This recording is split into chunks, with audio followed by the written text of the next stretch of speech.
What's up, everyone? Welcome to this day in Philly Sports History for July 25th, 2024. I'm your host, Jim Montgomery. Welcome to a Thursday edition of the podcast. It is officially championship day here for the Ultimate Philly Sports Nickname Tournament. We will crown a new Ultimate Philly Sports nickname today. If you'd have told me at the beginning of the tournament that these were the two teams that would have been playing in the finals, I would have been like, okay, I can see it. But it will be the Broad Street Bullies, who beat the Flying Hawaiian with 71% of the vote, taking on Dr. J, who beat the answer with 56% of the vote. Now, throughout the tournament, the Broad Street Bullies averaged 81.4% votes, and Dr. J averaged 73.6% for each matchup. So basically, these two have been the most popular nicknames throughout the entire tournament. So again, no surprises that they are the two representing their respective regions. But now it's your turn. Who has the better Philly sports nickname? These might be two of the top nicknames in all of sports, let alone Philly. So make sure to get your vote in, spread the word. Let's set a record here for the championship. You can call or text 267-495-8531. That's the Back to the Future voice and text line. You can hit me up on my social media, Jimbo_Mont on Twitter and TikTok, at Philly Jimbo on Instagram. Subscribe to the YouTube channel at Jimbo_Mont. Let's get this thing growing. And as far as the social media goes, it is all connected to the YouTube channel and Spotify, so it's easier than ever to vote. Shout out to everyone listening on Apple Podcasts as well. Leave a review, comment, whatever you got to do over there as well. But most importantly, be sure to follow the YouTube channel. That's where most of the algorithms start from. So follow me on the YouTube, subscribe. Excuse me. But most importantly, get those votes in. Is it the Broad Street Bullies? Is it Dr. J? Who has the better Philly sports nickname? Let's crown a champion. And then tomorrow we kick off. Excuse me, I cannot get rid of this this tickle in my throat. I feel doubly like Baba Booey today. But we will kick off our Olympic coverage, spotlighting Philly people that were born or raised in the area and who are participating in these Olympics. Give you guys kind of a rooting interest for some of the more, some of them are the mainstream sports, but some of them are the more obscure. So if you're bored or you're watching some of these sports, you have a rooting interest. But again, get those votes in for the Ultimate Philly Sports nickname and subscribe to the YouTube channel. But I don't know which way I would go for this one. I don't know if I'd go Broad Street Bullies or Dr. J. Time for you to decide, what is the Ultimate Philly Sports nickname? We can nickname the Phillies Brutal Loss because that was a brutal loss last night or yesterday afternoon. And it's a shame because Nola was solid, gave up the one run in 6 innings, got in a little bit of trouble there in the sixth, but had 6 strikeouts and left with, I believe it was a 3-1 lead, 4-1. I'm not sure if the other run came before or after he got out. And then Kirkering struggled. Marsh misplayed that ball. I think he might be hurt. They were talking about it. I was watching it / listening while I was at the gym. I had Fransky and Stocker on, and they were talking about how he may be hurt. So if he is, he just needs to sit down. And, I mean, I get it. You want to press, but that was just there's no reason for him to have missed that ball that basically would have ended that inning and essentially given the Phils the win. And then the 9th inning was funky. Gregory Soto, I don't know. I mean, he had 2 bad pitches, and he had the hit by pitch was weird because it only hit his jersey. And I get it. I don't know. I don't like that rule at all if it hits the equipment, but hey. And then the wild pitch was just terrible. Gave up the bunt, which was a good bunt on Minnesota's part. And then the ridiculous single, it just was funky. But I think more so than anything, it amplifies the need that, or the idea that the Phillies need a bullpen bat, and they need a bullpen bat. They need someone out of the bullpen, and they need an outfield bat because they left March in there, and he probably should not have, but I mean, I don't know, and I don't. I get what the get the whole thing, but it just was just a brutal loss. It's just especially when you have a 4-1 lead, and I mean the good thing is the Braves aren't helping themselves out. So they got swept in the doubleheader with the Reds. So the Phillies actually gained a half a game yesterday despite all that. It's just, to me, it's bizarre. But like I said, it's obvious they need that bullpen help. They need the bat off the bench. They're off today and come home for Cleveland this weekend. Looking forward to that because we're going down on Sunday. But like I said, thank God the Braves are not doing much right now. And somehow, some way, we gained a half a game yesterday. I don't get it. But and listen, it's all about at this point getting things right and getting into the postseason. So if whoever they bring in over the next 6 days helps do that, all will be forgotten. Be sure to check out my boys over at the Clashing Conferences podcast. They're doing great things over there with baseball. Won't be long before they kick off football as well. That is available wherever you get your podcasts as well as on YouTube. And then be sure to check out my boys over at Philly Goat as well. Ryan and the team are doing great things. They have the new McCarthy Kruk T-shirts and yard signs, and 10% of those proceeds will benefit the Battle Brothers Foundation, who they do great things for our vets. So go check it out. It is back to school time, so not too early to start getting your T-shirts so your kids have some gear to represent the Phillies, Eagles, Flyers, and Sixers this fall. So go to phillygoat.com. Be sure to use that promo code Jim Montgomery to take 10% off at checkout and to let Ryan know that you're a listener. That's phillygoat.com, promo code Jim Montgomery for 10% off. All right, to the big news. And can we finally put all of the bullshit Nick Sirianni, Jalen Hurts don't get along thing to bed? It's over. Let's move on. 2023 is officially now in our rearview mirror. Quite honestly, I don't want to even think or talk about that season anymore and the collapse and everything.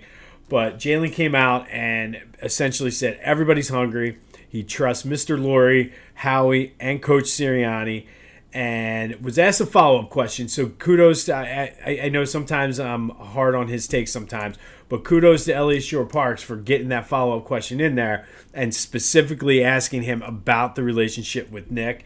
And essentially, Jalen said we're in a great spot. I think he admitted that there was some frustration last year, and that probably wore on not only the relationship with him and Sirianni, but everybody. I mean, I think we all felt it as fans as well. We were like that Cardinals game. I feel as though we all kind of were like, how are they going to figure out what they're going to lose this game? It's just a matter of how. But I think that frustration, he's like, we had too much talent. The frustration was there, so I think that played a role in it. And it's just a matter of being on the same page and using it as a learning experience. And I think for the most part, his body language and just I guess you could say his tone and confidence, I believe him. I really do. And I've said it before, even if they're not best friends, it doesn't matter. Like, I work with people every day that are in positions of power over me that I'm not going to go out and have drinks with on a consistent basis. But I'm still able to respect them and do my job and get the job done. So I think this was the perfect response. Hopefully, I'm waiting for somehow somebody's going to spin this a different way. But I think it's fine. They're learning from last year. They're moving on. And I for one, am okay with it. He did mention his relationship with Kellen Moore and how he enjoys working with him, and that Kellen Moore trusts his judgment and instincts. So I don't know if that was a thinly veiled shot, sort of, because it was a different question and in a different part of the press conference. But I don't know if that was sort of Sirianni didn't trust. Like, I don't know. But at this point, it doesn't matter. They're in a great spot. He said he trusts everything. And everybody, to a man that has talked about Jalen and his leadership this offseason, has said he has done a great job being that vocal leader that the Eagles wanted him to be. and they're all like, I've never played with somebody like. So I think let's put it to bed. Honestly, just put it to bed. I feel better, like I said, because of his body language and his tone. Like it wasn't like he was ready for it. He was like, let me address a couple things here, and listen, that's my quarterback, man. I'll get the tears going like T.O. right now. That's my quarterback. So let's go. I expect big things from this team this year, and I'm working on some things for the Eagles preview episode, so stay tuned for that as well. BG confirmed what we already all knew, that he is going to be retiring after this season. So it is his farewell tour. So let's go. Let's put him out on top. Let's listen. Many of other players have retired after winning a Super Bowl. Why not Brandon Graham? James Bradbury was working with the second team yesterday as far as at safety. And I don't know if that's to kind of get some things on tape for him to be a more valuable trade chip. But we'll kind of monitor that. He did show up, which that was one of my big questions coming into camp. It was the Jalen comments and how he was going to handle it, and then whether James Bradbury was going to show up. So he's there. I do expect them to probably try to trade him as training camp goes on and guys unfortunately get injured. Hopefully it's not our guys getting injured and we have to keep him. And I also want to say one other thing, because I did see this on Crossing Broad, and I don't necessarily think I retweet and copy things. However, I do search Twitter and I search different sources and things like that to kind of get an idea of what's going on. I am not at training camp, so anything you hear me say is stuff that you could find on the internet. I take it and I give you my take on it. Not that they called me out, but they were calling out people that essentially were not at training camp and then reposting things. Like Elliott Shorts-Parks is the guy that does all of the stats for Jalen Hurts in training camp.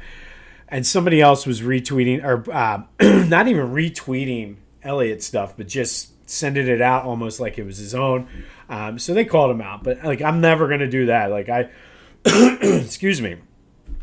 I readily admit I'm not at training camp. I would love to have a press pass and be at training camp, but I go through a lot of my different sources and kind of form my own sort of opinion on things. But the Jalen Hurts press conference, I watched the live stream, so my takeaway was good. And again, kudos to Elliott Shorts-Parks for getting that follow-up question in there right away. But just thought I'd let you know that.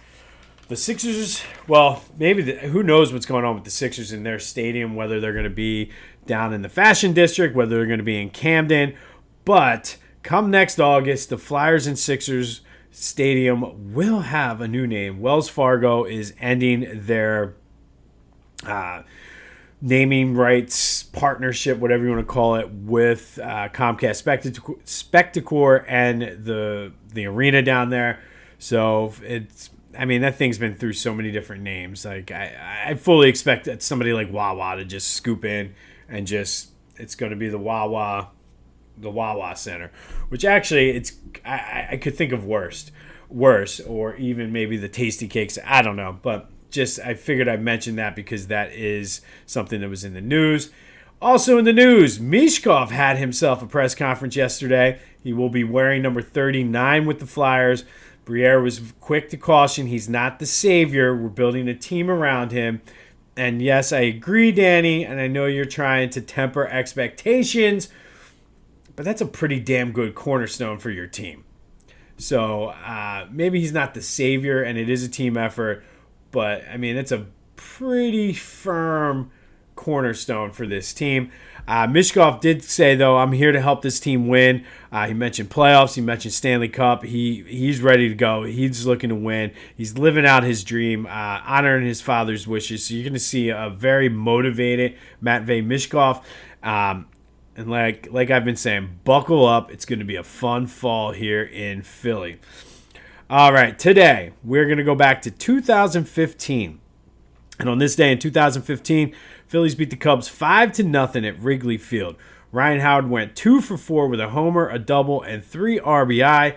to help out his old pal Hollywood Hamels, who was making his last start with the Phillies. It was pretty much a foregone conclusion at that point that after this start, the trade deadline would have been after or is before his next start. Team was in the midst of going 63-99, so everybody knew Cole was going to be traded. Everybody knew this was going to be his last start with the Phillies, and all he did was go out and probably the most perfect way you can go out for any team, really, but like a way to just say, I love you, Philly. He went out and threw a no-hitter in his final start, and it was very close to a perfect game. Dexter Fowler was the only Cub to reach base. He walked twice. For the day, though, Cole Hamels had 13 strikeouts on 129 pitches, and then just was because this is what he did to say thank you to Philly, he went 1 for 3 at the plate with a double. He was the first player to ever be traded immediately following a no-hitter. So threw a no-hitter and then made his next start with another team. As 4 days later, he was traded to the Rangers. Now, quirky little stat from that, and this just goes to show how bad that 2015 Phillies team was. By the end of the season, he was still in a three-way tie for the team lead in wins by a pitcher.